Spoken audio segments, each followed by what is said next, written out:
Assalamualaikum warahmatullahi wabarakatuh.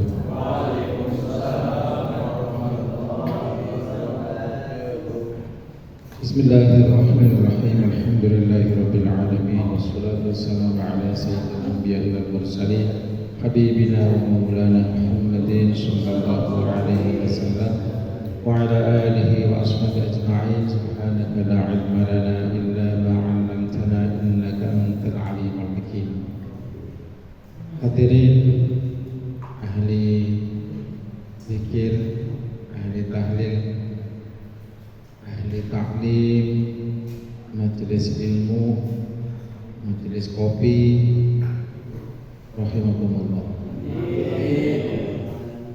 Alhamdulillah, dengan berkah nikmatnya, rahmat hidayah serta taufiknya, kita masih bisa bareng-bareng berkumpul menikmati berbagai macam sajian. Maka mudah-mudahan segala yang kita laksanakan merupakan bentuk syukur kita kepada Allah Subhanahu wa taala.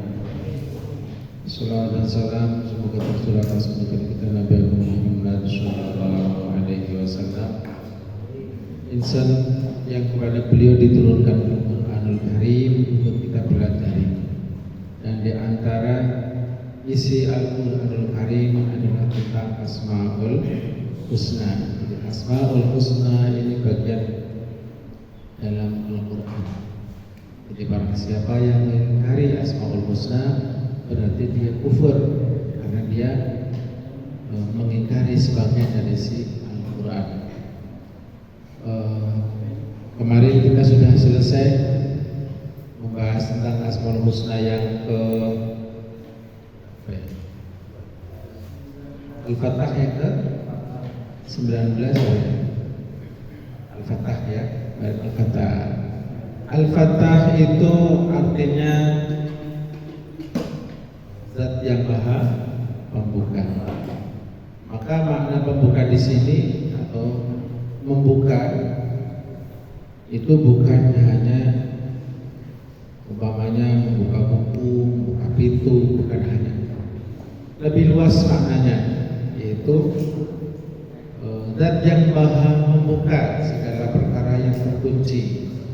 Apa saja? Termasuk ilmu, rezeki, masalah. Ada masalah, kita pengen kunci terbuka masalah ini, bagaimana caranya? Maka Allah adalah zat yang maha membuka, yang bisa menyelesaikan. Itu Allah Subhanahu wa ta'ala. Dan juga makna Al-Fatah adalah zat yang dengan sebab hidayahnya maka segala perkara yang susah, yang sulit dipahami akan jelas. Fataratan yaftahul mamalik li'ibadihi wa yukhrijuha min aidi a'daihi. Dan sebagian makna Al-Fatah adalah zat yang memenangkan.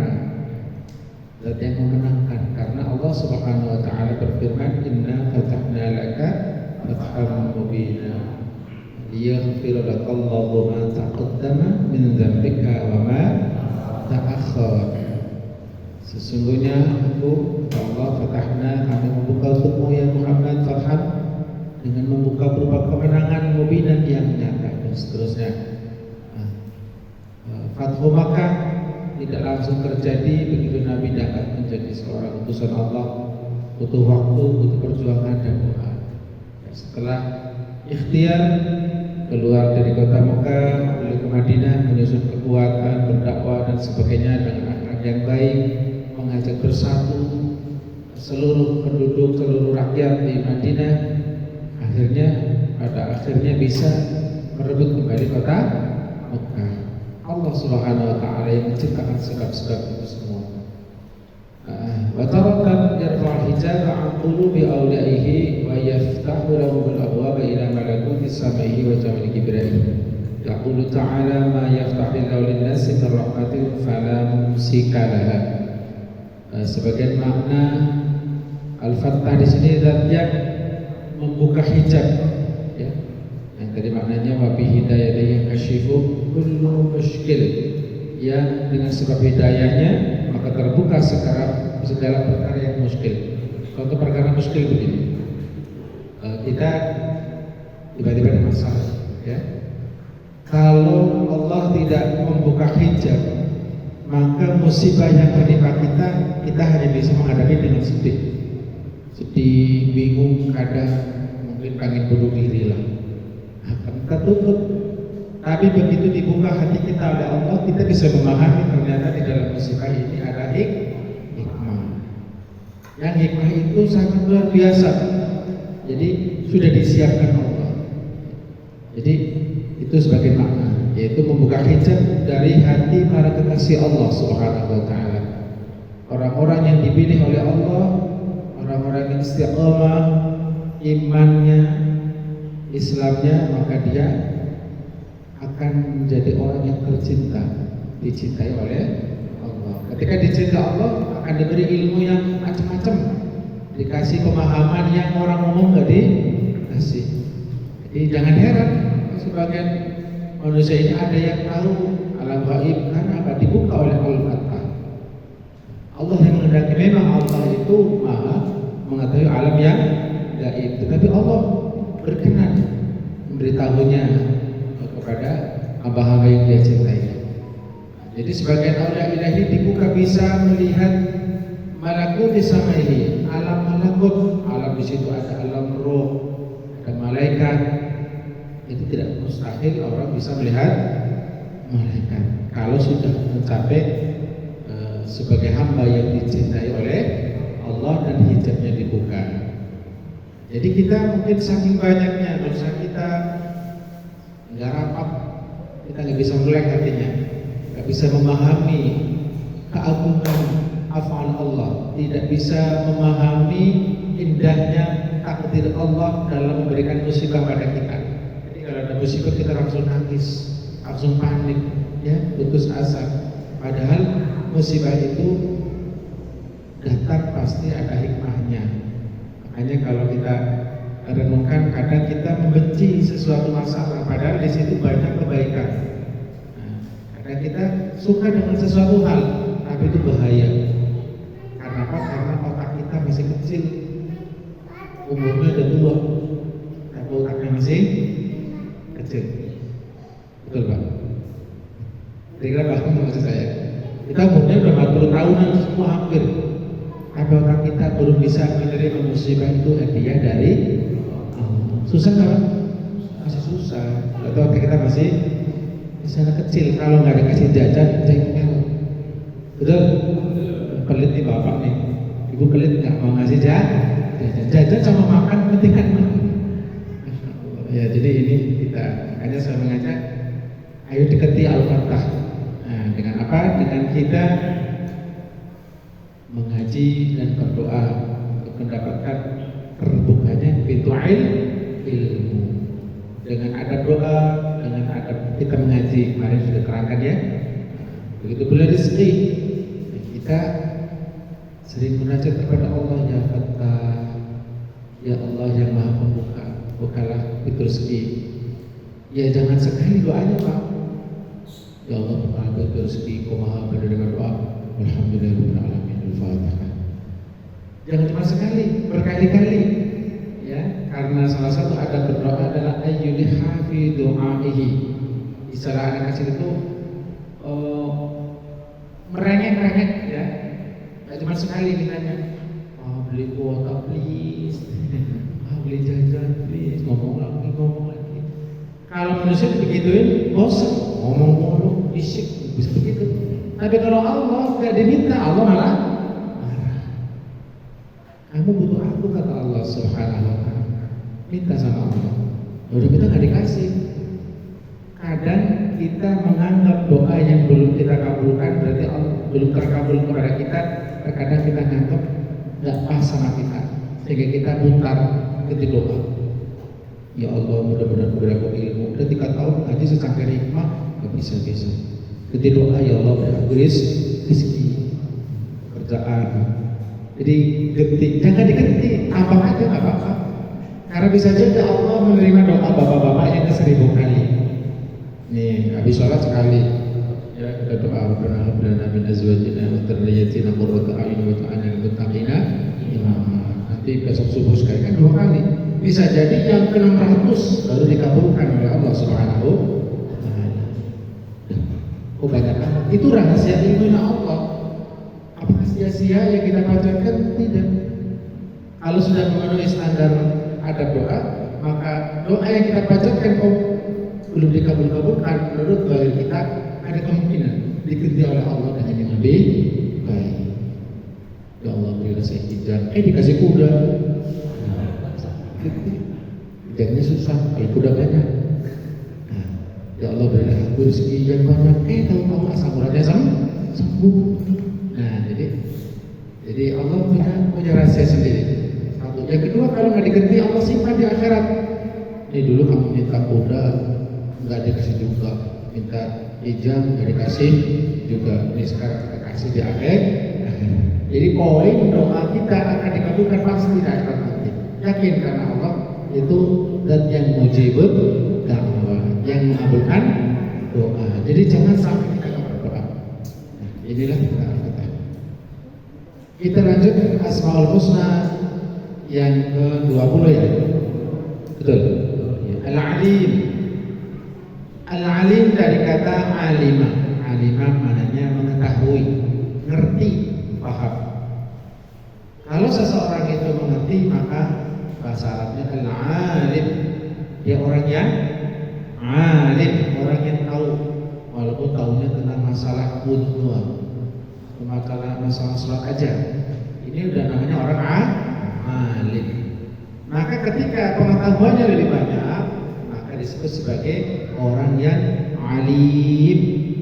Jadi madnya berubah, ain, lam, ya, mim, alim. Nah, kepada Allah Subhanahu wa taala, maka Allah al-alim, zat yang maha mengetahui. Kayaknya gampang dipahami Pak ya? Oke, insyaallah saya sudah paham. Tetapi ada yang perlu diperluas pemahamannya. Minimal ada 2 Pak. Al-alim, zat yang maha mengetahui, maksudnya Allah itu maha mengetahui segala perkara menurut yang sebenar-benarnya, menurut yang paling hakikat, di mana di balik setelah hakikat ini sudah tidak ada lagi karena sudah full. Pengetahuannya sudah sempurna. Nah, mungkin pada manusia ada, seperti kita, ada yang masih belajar tingkat SD, dia tahu tentang ilmu pengetahuan alam seperti biologi. Mungkin di SMA juga belajar, jurusannya apa? IPA. Nah, tapi ilmu di mahasiswa lebih tinggi kan? Lebih tinggi. Jadi pengetahuannya semakin luas, semakin dekat. Untuk menggambarkan seperti itu, mungkin kita tahu bahwa sesuatu benda ini punya manfaat seperti ini. Kita gali lagi, ternyata manfaatnya ada lagi seperti ini. Udah mentok, udah bisa lagi cari rahasia. Tapi Allah Subhanahu wa taala mengetahui semuanya detail. Jadi Allah sudah tahu duluan sebelum terjadinya benda itu yang kedua. Hal yang pertama tadi maknanya Allah mengetahui segala sesuatunya, meliputi hakikatnya, baik yang zahir, yang batin, kemudian yang detail, yang umum, awal sampai akhir. Kadang-kadang kita pahamnya depan sama belakangnya aja.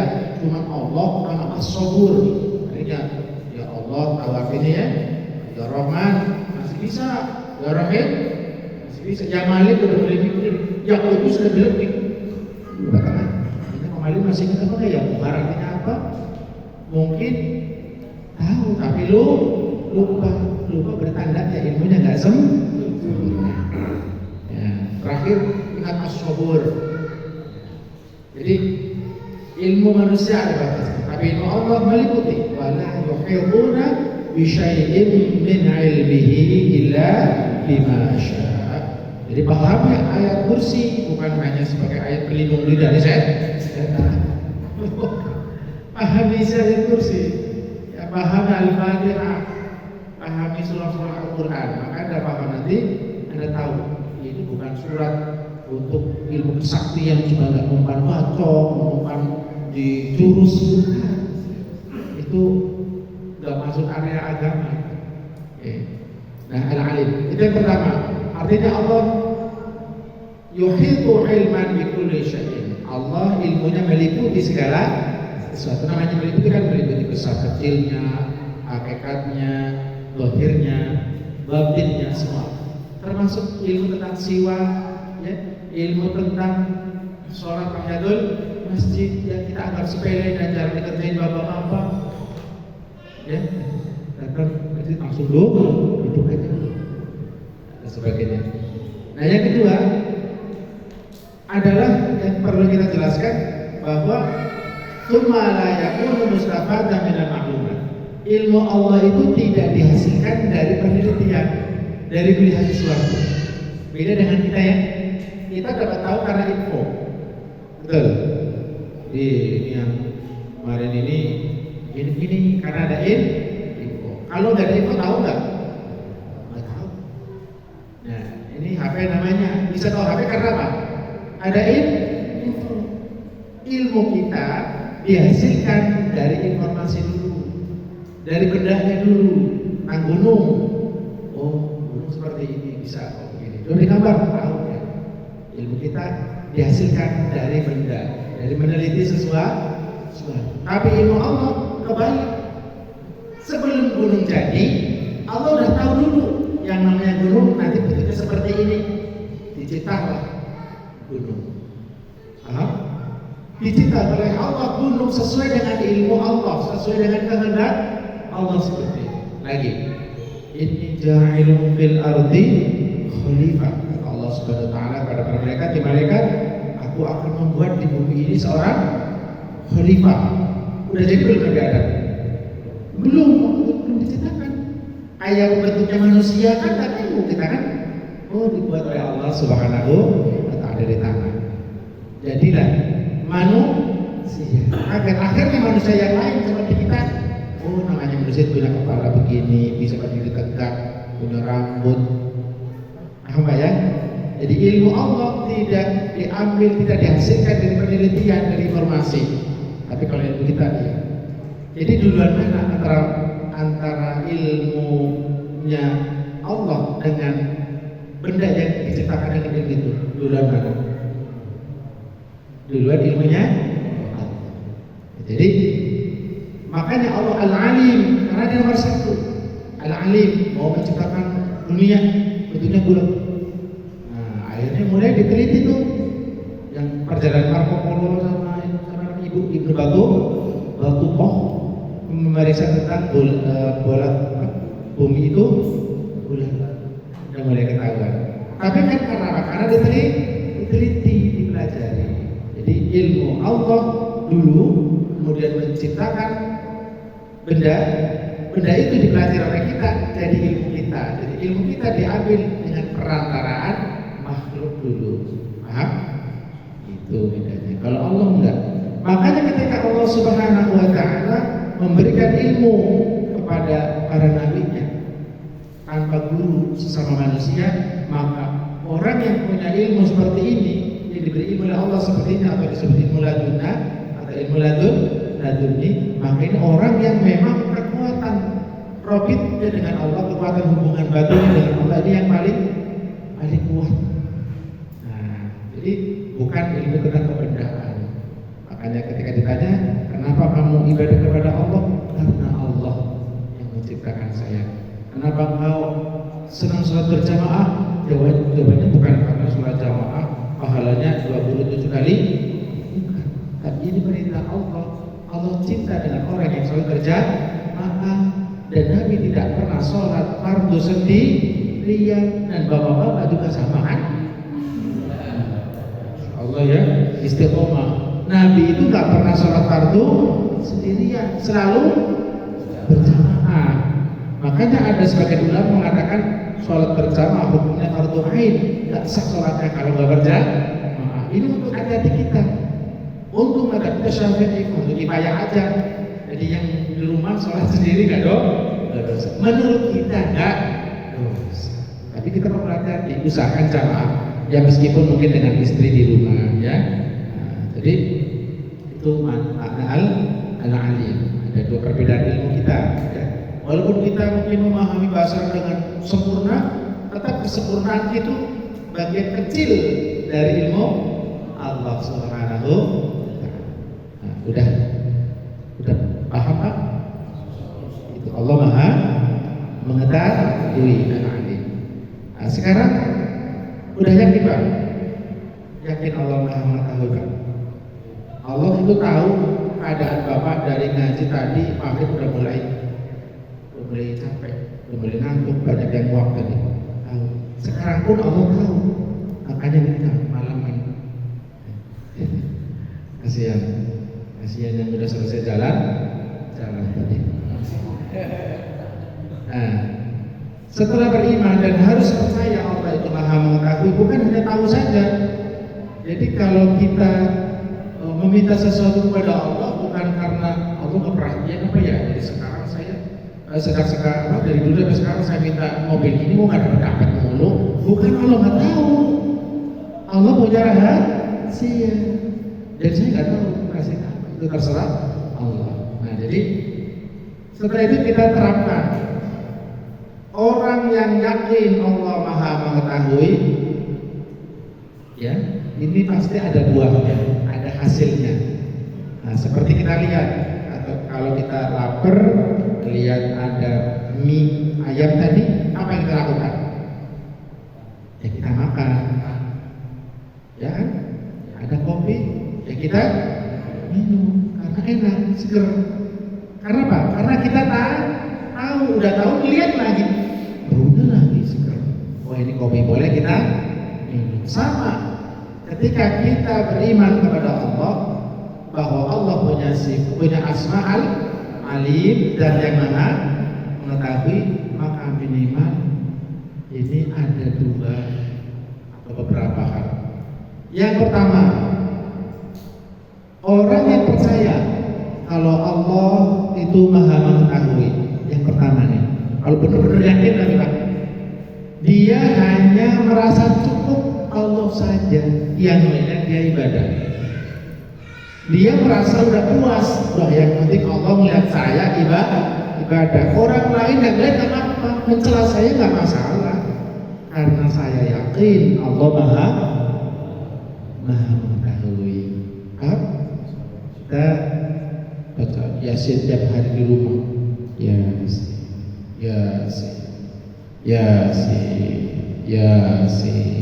Yasin dibaca tiap hari kita di rumah.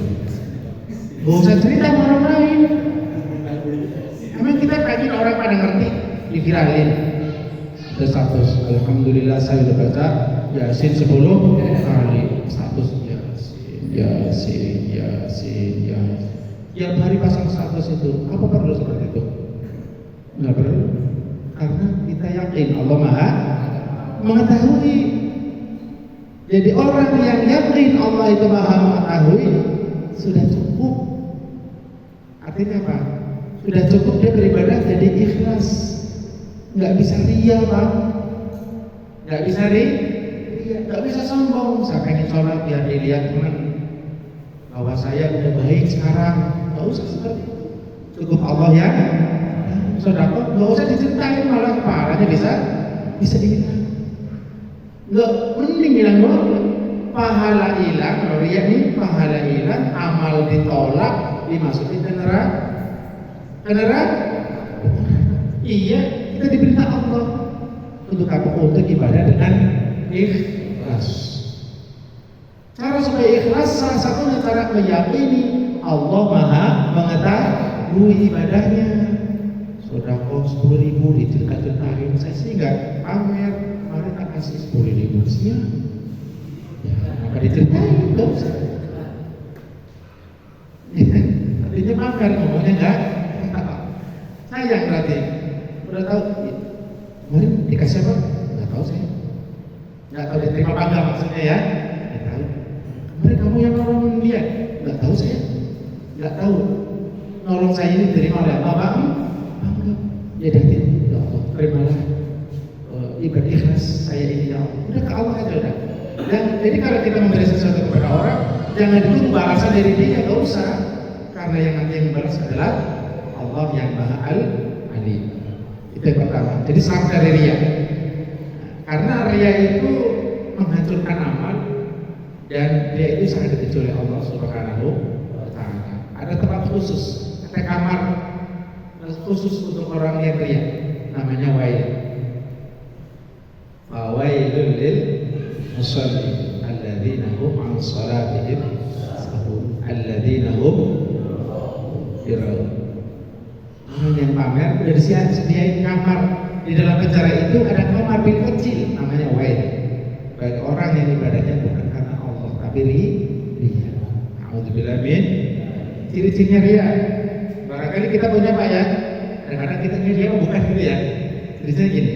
Kalau ibadah sendiri, sholat sendiri ya, amal sholat jadi imam al-makmum, apa sholat di masjid sunat, lamanya sama Pak, khusyuknya sama, konsepnya sama, jadi nggak beda.